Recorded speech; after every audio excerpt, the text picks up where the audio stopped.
Hola, ¿cómo están? Bienvenidos a la primera clase de estadística. Vamos al capítulo 1, estadística descriptiva. Vamos a ver la primera parte del curso. Al finalizar este capítulo, ustedes van a ser capaces de comprender el papel que juega la estadística en la ingeniería, calcular estadísticas de un conjunto de datos, dar una representación gráfica de un conjunto de datos e interpretar correctamente un conjunto de datos contextualizados, ¿cierto? Para darle sentido a la estadística y el papel que juega dentro de la ingeniería. El ingeniero, como ustedes saben, es un profesional que es capaz de resolver problemas para la sociedad aplicando los principios científicos. ¿Okay? El ingeniero es un científico. Y logran lo anterior refinando un producto o proceso eh, o incluso diseñando nuevos productos o procesos que cumplan con las necesidades de un cliente. Eso básicamente es la ingeniería, eh, es la función de un ingeniero. Ahora, ¿cómo resuelve esto? Eh, en primer lugar, ¿es cierto? El ingeniero se genera un concepto, puede levantar la información importante para saber cuál es el problema a estudiar. Eso para los ingenieros UCN lo, lo utilizamos con las siglas CD y O. C de concebir una idea. ¿Ah? Y luego hay un área central que forma parte de la asignatura, de lo que vamos a ver en esta asignatura, que es identificar los factores importantes, incluso conducir experimentos, para proponer o refinar un modelo matemático. Eh, bueno, lo que está acá formaría en rojo, sería parte de la segunda sigla del CDIO, que sería el diseño. Entonces, concebir, diseñar. Una vez que este modelo matemático cumple con los estándares del cliente, refleja exactamente lo que el problema a desarrollar, viene la parte de manipulación del modelo, que sería la última letra del concepto CDIO, que sería implementar y operar. Eh, Se puede confirmar la solución y finalmente llegar a conclusiones y generar recomendaciones, ¿cierto? Eso es lo que el aporte que entregaría el ingeniero basándose en la estadística. Entonces, el ingeniero debe saber cómo planear un experimento eficazmente, recolectando datos, analizando e interpretando esos datos y entendiendo cómo esos datos se relacionan con el modelo que ustedes proponen, el modelo matemático que ustedes van a proponer, para solucionar el problema de estudio. Ahora, ¿qué es la estadística? Ahí si ustedes pueden ver, hay un gráfico, un dibujo que muestra el nombre de un colegio. Aparecen varios colegios aquí está cortada la base de datos, hay muchos más colegios. Aparece su dependencia, el tipo de enseñanza, si es científico o técnico, la región y la provincia que pertenece. Y bueno, y puede incluso haber más información acá, la cantidad de alumnos, que si el desempeño en alguna prueba. Bueno, lo que tenemos acá, ¿ah? Es datos, distintos datos, ¿ah? Que tienen variables. El nombre de establecimiento es una variable y para esta variable existen n observaciones. Lo mismo para la variable dependencia, existen n observaciones. Bueno, todo esto como les contaba, son netamente datos. Ahora, la estadística es una ciencia que estudia cómo recolectar estos datos, cómo analizarlos y cómo interpretarlos. ¿Para qué voy a hacer eso? Para que me ayude a la toma de decisiones, resolver problemas y diseñar productos y procesos. O sea, que la estadística unido a los datos se convierte en información y conocimiento. Ese es el aporte que puede hacer la ingeniería, ¿cierto? Desde el punto de vista científico. Antes de continuar, vamos a ver algunos conceptos. Cuando hablamos de población nos referimos a una colección completa de todos los individuos. ¿Qué medida en particular me importa de estos individuos? El puntaje que tuvo en una prueba, el número de personas, alguna medida en particular, el peso, la estatura, etcétera. Cualquier otro tipo de información de estos individuos. Es el conjunto completo de la información numérica sobre esa característica particular en la que el investigador está interesado. ¿Ah? Ojo, es el conjunto completo de información numérica. Con los números yo puedo trabajar. Eso es cuando hablamos de población. Podríamos pensar que la población son todos estos individuos que aparecen ahí con negros, ¿cierto? Un parámetro es una medida numérica des- eh, que describe una característica de la población. La estatura es un parámetro de la población. Un censo es la colección de datos de todos los individuos de una población. Esos son algunos, algunos conceptos. Ahora, ¿qué ocurre si yo necesito tomar solamente algunas personas nada más? No no me voy a preocupar de toda la población. Piensen que preocuparme de la población significa, si voy a estudiar la estatura, tendría que pensar en la estatura de 18 millones de personas, si pienso en Chile. Es harto, ¿no? Imagínense el tiempo en recopilar esa información. Entonces, como eso es difícil, vamos a siempre manejar estos conceptos durante todo el curso, de hablar sobre población y hablar sobre muestra. Constantemente vamos a ver esa dualidad. Una muestra es una parte representativa de la población. Es importante pensar que es representativa, ¿ya? No es cualquier grupo de personas. Hay un estudio para poder sacar esta muestra representativa, hay métodos que los vamos a ver en esta sesión. Un estadístico es una medida numérica que describe alguna característica de la muestra. Es similar a lo que ocurre con el tema del parámetro, solamente cuando hablamos de parámetros estamos pensando en la población y cuando hablamos de un estadístico estamos hablando de una muestra. O sea, la estatura puede ser un parámetro y también puede ser un estadístico. Depende si nos referimos a la población o la muestra. Bueno, como les contaba, ¿cierto? La muestra debe ser representativa. Deben ser seleccionados de una manera apropiada, tal como a través de una selección aleatoria. Porque, ¿qué ocurre? Si los datos no se seleccionan de esta manera apropiada, se van a convertir en datos inútiles y normalmente me van a llevar a tomar decisiones equivocadas. Así que esa es la importancia que tiene poder seleccionar una muestra que sea, que represente a la población. Bueno, existen dos ramas de la estadística.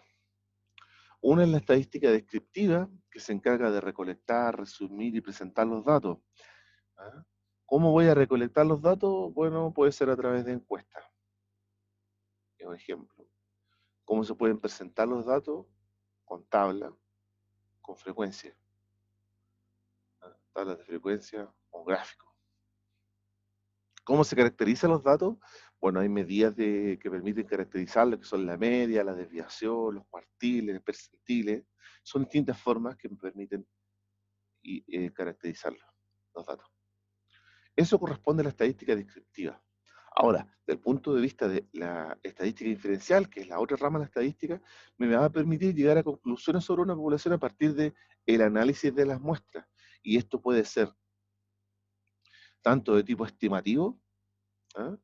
Que a través de ciertas técnicas, ciertos modelos matemáticos, yo voy a poder estimar algún parámetro a través de ¿cierto? Voy a tomar una muestra, como les contaba acá, voy a tomar una muestra, voy a tener un estadístico a través de la muestra, por ejemplo, ya que estaba hablando de la estatura va a ser un estadístico de la muestra, y voy a tratar de predecir a través de este modelo matemático si el estadístico es igual al parámetro. O sea que voy a trabajar con la muestra para poder inferir que va a ocurrir con el parámetro de la población. Bueno, ese desde el punto de vista de la estimación. También puede hacer estadística diferencial a través de pruebas de hipótesis, que es otro modelo que lo vamos a estudiar ya al final del curso, donde a través de ciertos modelos voy a poder estimar la estatura de una población utilizando pruebas de hipótesis. Eso va a ser el final del capítulo. ¿Ya? Ahora, los datos se pueden presentar de tres tipos. Puedo verlo como datos de serie de tiempo. ¿Ah? Fíjense que aquí tengo un dato, el precio del cobre, en miles de pesos por tonelada. Entonces, fíjense que aquí la línea roja representa el precio que ha tenido el cobre desde el año 2000 al año 2013. ¿Ah? Aquí ustedes, al ver el gráfico, a través de serie de tiempo, podrían tomar una decisión o poder sacar conclusiones.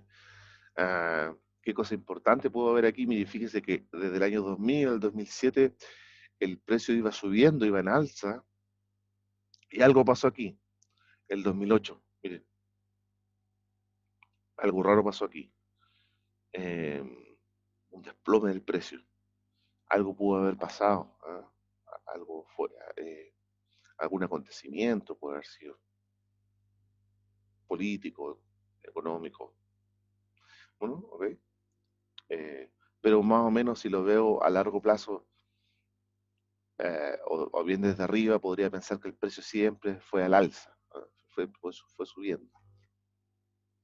Bueno, ese es los datos mirados a través del tiempo, ese es datos de serie de tiempo.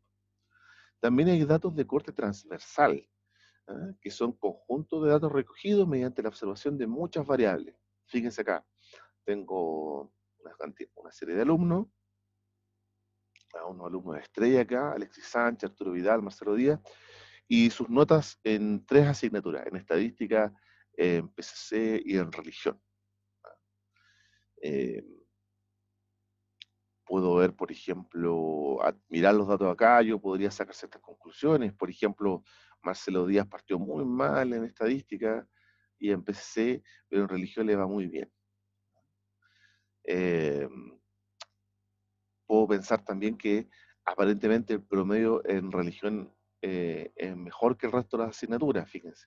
Hay un 8, Alexis Sánchez se portó mal acá, pero Vidal y Marcelo Díaz tienen muy buenas notas. En promedio es mejor el promedio de religión que los de las demás asignaturas. Bueno, esa y otras conclusiones ustedes pueden tomar de mirar los datos a través de corte transversal. Y también puedo ver los datos como en forma de panel, que es una mezcla entre serie de tiempo y corte transversal. Fíjense que aquí, además de individualizar, digamos, de tener al individuo y saber cuánto gasta, cuál es su gasto y su sueldo, al individuo 1, 2, 3, tengo dos variables, pero además puedo ver qué ocurrió a través del tiempo con esas dos variables. O sea, podría pensar solamente en el individuo 1, qué ocurre con los gastos, eh, y y transponerlo con qué ocurre con los gastos del número 2 y el número 3, o analizar gastos y sueldo a través del tiempo. Para eso me sirven los datos de panel. Existen dos tipos de variables. ¿Ah? Las variables una variable es cualquier característica cuyo valor cambie de un objeto al siguiente en la población. La estatura, el peso, el estado civil, son ejemplos de cosas que van cambiando de un individuo a otro. Ahora, pero yo los puedo subdividir en dos grupos. Cuando pienso en variables cualitativas o categóricas, son aquellas variables que yo no puedo cuantificar. Por ejemplo, el estado civil. ¿Okay? El estado civil es uno solo. Estás casado, soltero, viudo, separado. Pero eh, no podríamos pensar, si tengo dos personas casadas, yo no podría saber cuál va primero, cuál está en orden, ¿ah? Cuál está, si los tengo que poner en un gráfico, cuál ordeno, en qué lugar, no se puede. Partidos políticos, el partido rojo, el partido azul, ¿ah? ¿Ok? Ninguno está por encima del otro, son los dos partidos políticos. Lo mismo que el color de ojos. Si se fijan, esas son variables de tipo cualitativos o categóricos. No les puedo asignar un valor numérico que permita ponerlos dentro de una recta. Sin embargo, existe otro tipo de variables que se llaman cuantitativas o numéricas. ¿Ah? Y estas a su vez se subdividen en dos. Las de tipo discreto, que son el número de hijos. Nadie tiene 2,4 hijos. 0,8 hijos, eso no existe. Tiene un hijo, dos hijos, tres hijos. ¿Ah? Esas son de tipo discreto. O sea, en el fondo como que no tiene decimal. Es un número sin decimal. Y por otro lado, tengo variables cuantitativas, pero son continuas. Aquí yo no puedo, no es como en el caso anterior. Nadie, si yo peso a una persona, esta persona pesa 100 kilos. Y el individuo 2 pesa 99,48 kilos. El individuo 3 pesa 70,28 kilos. Y así podría tener toda la cantidad de decimales que quisiera dependiendo de la precisión del instrumento. Ejemplos de variables cuantitativas continuas son el peso, voltaje, son ejemplos de tipo de variables. Desde el punto de vista de la recolección de datos, podemos ver que hay dos tipos de fuentes. La fuente primaria, que puede ser de tipo observacional, ¿ah? Ir a mirar directamente qué ocurre con ciertos datos. En la observación solamente es observación, o sea, mirar, nada más que mirar cómo los datos se mueven sin intervenir. También puedo realizar encuestas, ¿cierto? Que tengo una rúbrica de evaluación, una pauta, una pauta de cotejo, voy entrevistando a las personas. También hay algunas que no existe un encuestador, sino que son autoadministrables y les llega a usted una encuesta y simplemente la va contestando según su criterio. Y hay otro tipo de fuente primaria que son la experimentación. En este caso, el observador sí genera cierta intervención en los datos para ver cómo se van comportando eh, eh, los individuos, si es que voy alterando el modelo. Otro tipo de fuentes son las fuentes secundarias que tienen que ver con la revisión de información bibliográfica, que puede ser de tipo impreso, cada vez menos, pero existe revisión impresa y también información electrónica. Esos son los dos tipos de fuentes que existen para recolectar datos. Ahora, es importante, ¿cierto?, que como les contaba al principio, los ingenieros utilizan el método científico. ¿Ah? Y, y cuando pensamos en el método científico debemos, cuando presentamos nuestros datos, recuerden, como vimos al principio, que el ingeniero podía levantar la información importante, ¿cierto? Realizar experimentos, recopilar la información para poder generar un modelo y después este modelo aplicarlo. Entonces, cuando pensamos en, la, en publicar o en mostrar los resultados de nuestra investigación, podemos encontrarnos con dos tipos de estudios. Existen los estudios observacionales y los estudios experimentales. El observador, en estudios observacionales solamente el, el- el científico, ¿cierto? Está encargado de observar y medir, pero no modificar los datos. Por otro lado, el estudio experimental eh, se aplican, se aplican ciertas modificaciones a los individuos para poder ver cómo cambian los datos. ¿Ah? Desde el punto de vista observacional, dependiendo del tiempo, me voy a encontrar con tres tipos de estudios. Hay estudios observacionales de tipo retrospectivo, también se llaman de caso control, que es cuando voy al pasado a reunir datos de algún periodo anterior. Quiero conocer qué ocurrió hace tiempo atrás. ¿Ah? Imagínense una persona que hoy tiene cáncer de pulmón. ¿ah? Podríamos hacer un estudio retrospectivo para conocer qué relaciones existen entre el cáncer y el consumo de tabaco. Hay otro tipo de estudios que cuando se piensan hacia el futuro, quiero proyectar, hacer una proyección, ese tipo de estudios se llaman prospectivos o longitudinal o de cohorte. Voy adelante en el tiempo y observo a grupos que comparten factores comunes como fumadores y no fumadores. Si una persona hoy fuma, ¿cuál es la probabilidad que le dé alguna infección al pulmón? Ese es un tipo de estudio prospectivo. Y también tenemos otro tipo de estudios que se hacen, no voy ni al pasado ni al futuro, sino que en cualquier momento, un momento en el tiempo, y ese estudio se llama transversal, ¿ah? Se mide en un punto del tiempo. Hoy vamos a hacer un estudio para ver eh, cuántas asignaturas toman los alumnos. Vamos a hacer un estudio transversal para el segundo semestre. Ahora, cuando se aplican estudios experimentales, hay ciertas técnicas, hay puntos claves a cumplir. Por ejemplo, uno, controlar el efecto de las variables a través del estudio, que puede ser estudio a ciega o por bloque, o hacer un diseño experimental. Lo que es importante de este tipo de estudios es que además debería haber réplicas, o sea, repetir el estudio varias veces para ver eh, eh, que la muestra no tenga algún tipo de sesgo. Y además está involucrada aquí la aleatoriedad, ¿cierto? Esto es importante cuando se realizan estudios experimentales. Eh, Existen distintos tipos de muestreo, que es importante ver. Aquí hay muestreos aleatorios. Hay dos tipos de muestreos aleatorios. Uno, cuando pienso en el muestreo aleatorio a secas, cada miembro de la población tiene la misma probabilidad de resultar seleccionado. A menudo se usan computadoras para generar números telefónicos aleatorios, es un ejemplo. ¿Ah?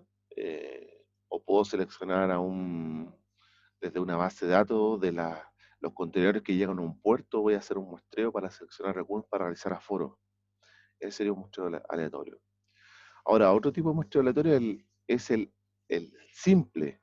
Se selecciona una muestra de n sujetos, de manera de que cada posible cada posible muestra del mismo tamaño tenga la misma probabilidad de ser elegido.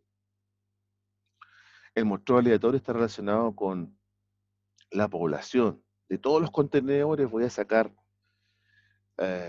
los que terminan en raya 5. A todos esos les voy a hacer un muestreo aleatorio.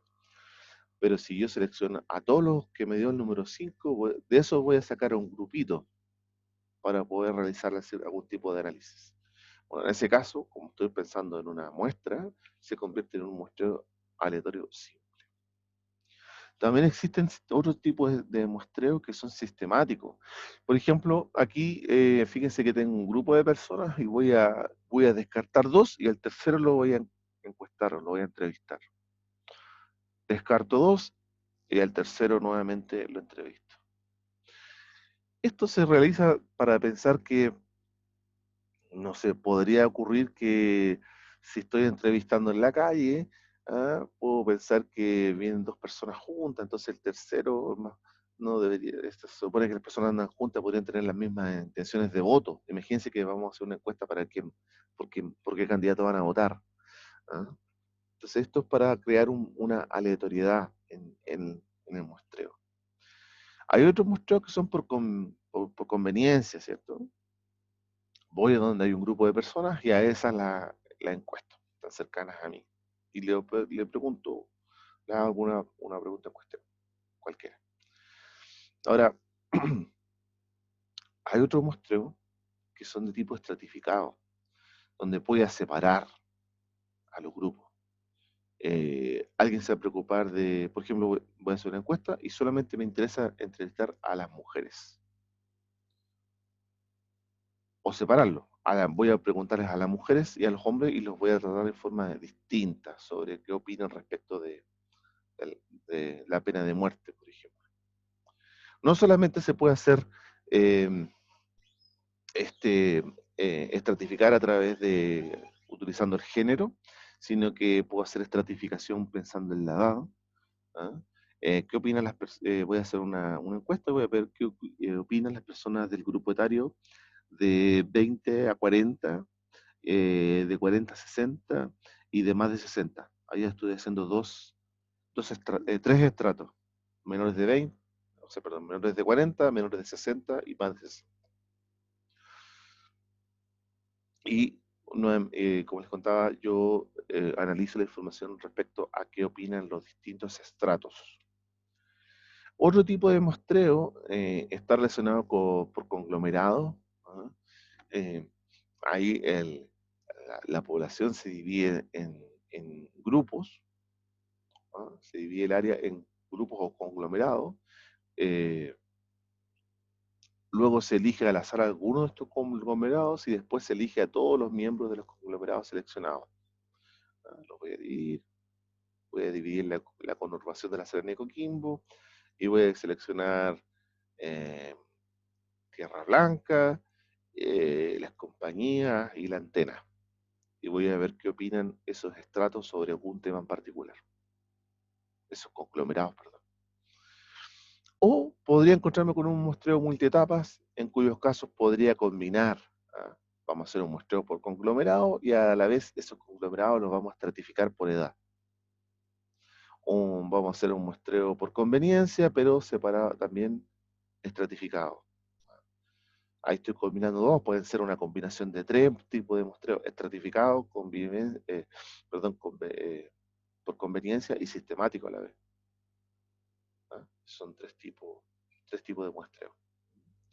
En general, el muestreo multietapa eh, me permite tener mayor aleatoriedad en el estudio. Ahora, no podemos terminar el tema de muestreo sin hablar sobre los errores que existen en el muestreo. En cualquier tipo de estudio siempre va a existir algún tipo de error. Pero hay dos tipos de errores. Hay un error que es típico del muestreo. Ese error corresponde a la diferencia entre el resultado de una muestra y el verdadero resultado de la población. Imagínense que el verdadero peso de la población chilena, supongamos de todos los habitantes de la población en Chile, es de 80 kilos, por decir algo. Y yo tomo una muestra y la muestra me dio que el peso es de 85. ¿Ok? Entonces, el parámetro peso, estaba pensando, población era 80 y y el, y el estadístico peso, o sea, pensando en la muestra, era 85. Hay un error de muestreo de 5 kilos. ¿Ah? Puedo pensar en el error desde el punto de vista absoluto, una diferencia de 5 kilos, o puedo pensarlo como un error porcentual. Habría que calcular el porcentaje. 5 kilos, ¿qué porcentualmente cuánta diferencia hay con los 80 que tenía la población? Hay dos formas de pensar en el error. Es un error que puede ocurrir en un muestreo, pero hay errores que no son de muestreo y sucede cuando los datos muestrales se obtienen, registran, analizan de forma incorrecta. Ocurre en un sesgo. Imagínense que yo estoy haciendo una encuesta para ver qué porcentaje de la población cree en Dios. Y voy y hago la encuesta a la salida de la catedral. ¿Ah? Evidentemente, en ese caso, la encuesta va a estar sesgada. ¿Ah? Voy a hacer una encuesta sobre las preferencias qué tipo de música le gustan a las personas entre 20 y 40 años. ¿Mm? Y me interesa saber si qué le gusta más, el rock o la música clásica. Me voy justo a la salida de un concierto de Iron Maiden. Se dan cuenta, va a ocurrir ahí otro tipo de error de muestreo. Bueno, esa es la cápsula del día de hoy de estadística descriptiva, que era la primera parte. Espero que les haya gustado. Cuídense, nos vemos. Adiós.